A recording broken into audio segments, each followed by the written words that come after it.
इमरान प्रताप गरी।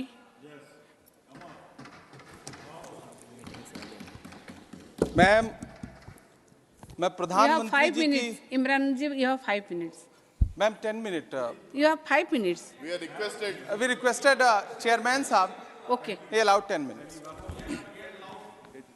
मैम, प्रधानमंत्री जी की सैकड़ों बार थपथपाई गई मेज के बीच अंतरिम बजट पेश किया गया और बड़े बड़े दावे किए गए। देश ये कैसा बनाया आपने, लूट कर पैसा बनाया आपने, देखिए जलते दिए भी बुझ गए, अजब दीपक राग गाया आपने। मैम, पूरा सदन अमृत काल के बजट की चर्चा कर रहा है, मैं तो गरीबों की रोटी और दाल के बजट की चर्चा करूंगा। तुम्हारी फाइलों में गांव का मौसम गुलाबी है, मगर ये आंकड़े झूठे हैं, ये दावा किताबी है। मैं इस बजट को अमीरों का अमीरों के लिए पेश किया गया बजट कहूंगा। इसमें गरीबों के लिए कुछ है ही नहीं। नौकरी मांगने वाले नौजवानों पर लाठियां बरसाने वालों, आपने इस बजट में युवाओं को क्या दिया? आपने पुरानी पेंशन बहाली की मांग करने वालों को क्या दिया? सालों से अपने लिए छत तलाश रहे लोगों को आपने इस बजट में क्या दिया? और फिर आपको पूरी उम्मीद है कि पूरा देश आपके इस पेश किए गए बजट पे लहालोट हो जाए, तालियां पीटे, मंगल गान गाए। कैसे संभव है? मैं सदन में खड़ा होकर के इस बजट पे चर्चा करते हुए कहना चाहता हूं कि इस बजट में फुटपाथ पर रहने वाले, छप्परों में रहने वाले, झुग्गियों में रहने वालों के लिए क्या है, उनके लिए क्या है जो प्रधानमंत्री के किए गए वायदों की बाट जोह रहे हैं। हर साल फरवरी की खूबसूरत सुबह और सजी हुई संसद से बरसते हुए झूठे वायदों की जवाबदेही कौन तय करेगा? कौन बताएगा कि 2022 में प्रधानमंत्री जी जो सबको पक्का मकान देने वाला वायदा किए थे उसका क्या हुआ? लोगों के सरों पर छत देने वाले प्रधानमंत्री जी के जुमलों से अलग उन्हें यह क्यों नहीं दिखता कि राज्यों में बैठे हुए उनके नुमाइंदे लोगों के सरों की छतें उजाड़ रहे हैं? उत्तर प्रदेश हो, असम हो, जम्मू कश्मीर हो, मध्य प्रदेश हो, भाजपा शासित राज्यों के बुलडोजर न सिर्फ लोगों के घरों को उजाड़ रहे हैं बल्कि कुचल रहे हैं लोकतंत्र को, संविधान को, अदालतों के मेयार को। मैम, मैं आंकड़ों की बाजीगरी से अलग हट करके इस बजट पर एक बात कहना चाहता हूं। आंकड़े तो ऐसे हैं इस बजट के, ये कह रहे हैं 4 करोड़, वित्त मंत्री जी 3 करोड़ कहती हैं, प्रधानमंत्री जी 4 करोड़ कहते हैं। पहले तो आप इस झूठ में ही आपस में ही सलट लीजिए कि 4 करोड़ सही है या 3 करोड़ सही है।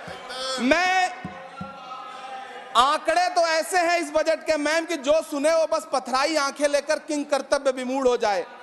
लेकिन झील में पानी बरसता है हमारे देश में, झील में पानी बरसता है हमारे देश में, खेत पानी को तरसता है हमारे देश में, जिंदगी का हाल खस्ता है हमारे देश में, दूध महंगा खून सस्ता है हमारे देश में।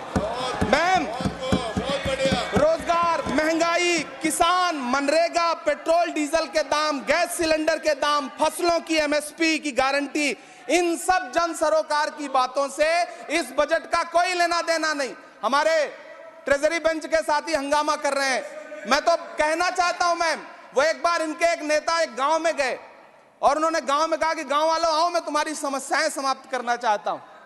गांव वाले इकट्ठा हो गए। नेताजी ने गांव वालों से कहा बताओ तुम्हारी 2 समस्याएं बताओ, मैं दोनों समस्याओं का यहीं पे समाधान करूंगा।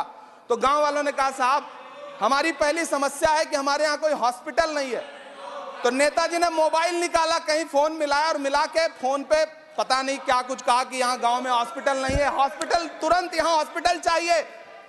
गांव वाले खुश हो गए कि 1 मिनट में यहाँ हॉस्पिटल आ रहा है। अगली समस्या के बारे में उन्होंने, नेताजी ने गांव वालों से कहा कि मैंने आपकी पहली समस्या समाप्त कर दी, दूसरी समस्या बताओ। तो गांव वालों ने कहा साहब इस गांव में कोई भी मोबाइल का नेटवर्क ही नहीं है। ये है इनके काम करने का तरीका, ये है झूठ बोलने का तरीका। इन्होंने वायदे किए बड़े बड़े, जो 10 साल के इनके वायदे हैं मैं उनके बारे में बात करूंगा। वायदों से ज्यादा इनके नारों पे बात करूंगा। पहला नारा था बहुत हुई महंगाई की मार, अब की बार मोदी सरकार। आइए इस नारे की समीक्षा करते हैं। पेट्रोल, डीजल, गैस, ये तो बड़ी बड़ी बातें हैं। आटा, चावल, दूध, दही, पनीर, छाछ, सब चीज पे जीएसटी। अरे ये फिल्में टैक्स फ्री करने वाले लोग कफन तक पर जीएसटी लगा रहे हैं और ये गरीबों की बात करते हैं। मैम ये सरकार झूठ की सरकार है। ये सरकार के जितने दावे हैं सब खोखले हैं। आज प्रधानमंत्री जी कह रहे थे सबका साथ सबका विकास। ये कैसा सबका साथ सबका विकास है कि मौलाना आजाद नेशनल फेलोशिप आपने बंद कर दी, आपने माइनॉरिटी डिपार्टमेंट का बजट घटा दिया। आप कह रहे हैं सबका साथ सबका विकास। आप बात करते हैं बेटी बचाओ बेटी पढ़ाओ। हमारी आंखें हाथरस से लेके कठुआ से लेकर के और देश की जंतर मंतर की सड़क वो देख रहे हैं जब हमारी ओलंपिक पदक लाने वाली बेटियों को प्रधानमंत्री की चौखट पे अपना मेडल रख देना पड़ रहा है। इससे शर्मनाक क्या हो सकता है। मैम कृषि विकास दर जो 2014 में 4.6% थी, इस वर्ष गिरकर 1.8 कैसे हो गई? क्यों हर दिन 31 किसान आत्महत्या करने को मजबूर हैं? ये सरकार उन पर क्यों बात नहीं करती? कीमत तो बहुत बढ़ गई शहरों में धान की, लेकिन विदा ना हो सकी बेटी किसान की। मौका मिला तो लोगों ने कुर्सी के वास्ते तस्वीर ही बिगाड़ दी हिंदुस्तान की, और आज बड़ी बड़ी बातें कर रहे हैं। मैं यहां पर आपसे खड़ा होकर के मैं अंत में इतना कहना चाह रहा हूं कि वित्त मंत्री जी ने बजट में ट्रेनों के डिब्बे को वंदे भारत कोच में बदलने का एक प्रस्ताव रखा अपने भाषण में। ठीक है, ये सुनने में कानों को बहुत अच्छा लगता है, लेकिन मैम ये सरकार ट्रेनों की सुरक्षा के बुनियादी मुद्दों पर एक शब्द नहीं बोलना चाहती। बालासोर हादसे में घायल हुए लोगों की चिता की राख अभी तक ठंडी नहीं हुई है। वंदे भारत के वीडियो पोस्ट करने वाली ये सरकार कभी भारत की जनरल डिब्बों की, रेलवे के स्लीपर क्लास डिब्बों की वीडियो अगर पोस्ट करे ट्विटर पे तब समझ में आए। बिहार से, इलाहाबाद से, लखनऊ से दिल्ली आने वाली, मुंबई जाने वाली ट्रेनें देख लीजिए, उनकी हालत देख लीजिए, तो आपको लगेगा कि ये वही ट्रेनें हैं। आज स्थिति ये है कि रेलवे स्टेशन तो छोड़िए, रनवे पर खाना खिला रही हैं आपकी प्राइवेट एयरलाइंस। अभी आपने जुर्माना लगाया है, नोटिस दिया है एक एयरलाइंस को। यह स्थिति आपने करके रख दी है ट्रेनों की, एयरलाइंस की। ऐसे में मैम कागजों पर तो आप कितना भी वंदे भारत और बुलेट ट्रेन सर पर दौड़ा लीजिए, लेकिन असल में भारत की ट्रेनों की डिब्बों की सवारियों की हालत देखने लायक है। अगर सरकार खुली आंखों से उसे देखना चाहे तो देखे और उनकी स्थिति सुधारे। आज प्रधानमंत्री जी ने अपने भाषण में यहां खड़े होकर कई बार न्यू मिडिल क्लास की बड़ी चर्चा की, न्यू मिडिल क्लास जनरेट करेंगे।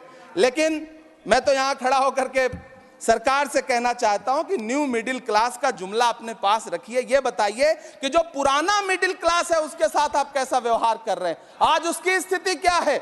आप अमीरों के कर्जे माफ कर रहे हैं, उद्योगपतियों के कर्जे माफ कर रहे हैं, और यहां स्थिति यह हो गई है कि जो मिडिल क्लास, उसकी जो रोजमर्रा की जरूरत की चीजें हैं उस तक पर आपने जीएसटी लगा रखी है। आप फिल्में टैक्स फ्री करते हैं, लेकिन स्टूडेंट्स के प्रतियोगी परीक्षाओं के फॉर्म की फीस नहीं माफ कर सकते। आपको बाकी जगहों पर टैक्स लेना है, हर जगह टैक्स लेना है। मिडिल क्लास से आपका कोई रिश्ता नहीं। मिडिल क्लास तो आपसे कह रहा है कि मोहब्बत, भाईचारे के दीवाने दिन ही लौटा दो, वो सस्ती दाल सब्जी के सुहाने दिन ही लौटा दो। ये अच्छे दिन तो अंबानी अडानी को मुबारक हो, हमें ऐसा करो साहब पुराने दिन ही लौटा दो। वो पुराने दिन जो बहुत अच्छे थे, वो पुराने दिन जहां लोग एक दूसरे से मिलजुल करके रहते थे। मैम इलाहाबाद, दिल्ली, कोटा जैसे शहरों में छोटे छोटे कमरों में अभावों के साथ पढ़ाई कर रहे युवा किताबों के साथ गल चुके हैं। उनके हिस्से अधेड़ अवस्था तो आई है, लेकिन नौकरी और रोजगार नहीं आया। हर साल 2 करोड़ नौकरियां देने का दावा करने वाली ये सरकार 10 साल में युवाओं को नौकरियां नहीं दे पा रही है। 20 करोड़ नौकरियों का बोझ है इस सरकार के कंधे पर, और 2024 में देश देखेगा कि उन्हीं 20 करोड़ नौकरियों के बोझ तले दबकर बैठ जाएगी ये सरकार। ये देश देखेगा, क्योंकि जिस ओर जवानी चलती है उस ओर जमाना चलता है। देश का युवा नाराज है, देश का युवा गुस्से में है। ऐसे में उसकी पीड़ा को इस बजट में कहीं भी आवाज देने की कोशिश नहीं की गई। मैं आपके बीच खड़ा हूं, मैं तो वित्त मंत्री जी का भाषण सुन रहा था। यह कहा जा रहा था ये अमृत काल का बजट है, ये अमृत काल का बजट है। ये कौन सा बजट है ये बाद में तय होगा, लेकिन मैं इतना जानता हूं कि ये इस सरकार का अंतिम बजट है, आखिरी बजट है। Please conclude इसके your बाद न्याय का बजट पेश होगा, जिसकी इमरान चर्चा जी, राहुल गांधी जी अपना- पूरे देश में कर रहे हैं। न्याय अपना का वाणी बजट, को विराम 5 न्याय, दीजिए। महिलाओं Your के time लिए, is over. युवाओं के लिए, सामाजिक न्याय की बात जिसकी चर्चा पूरे देश में Your time जाकर is के राहुल over. गांधी जी कर रहे हैं, वो न्याय का बजट पेश होगा अगली बार। ये इस सरकार का अंतिम बजट है, अंतिम बजट है। अमृतकाल में गरीबों की रोटी और दाल के लिए इस बजट में Thank you. कोई प्राविधान नहीं आपका है, time- कोई आपका चर्चा time नहीं खत्म है। हो गया है। बहुत बहुत धन्यवाद। Thank you.